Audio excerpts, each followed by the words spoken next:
Apan ingon sa kadaghan, sa midawat kaniya, ngadto kanila mihatag siya, o katungod sa pagkahimong mga anak sa Dios. Bisan ngadto kanila nga nagtuo sa iyang ngalan.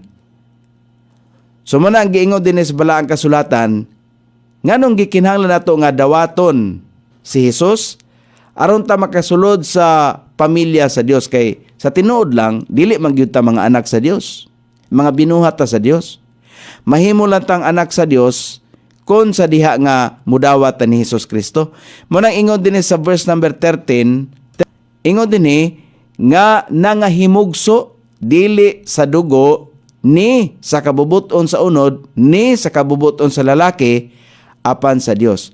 So kini di ay mao ang kabubuton sa Dios. Ang atong pagkaanak, ang atong pagka-espirituhanong anak o makasulod ta sa isip pamilya sa Dios, dili atong kabubuton sa Ginoo.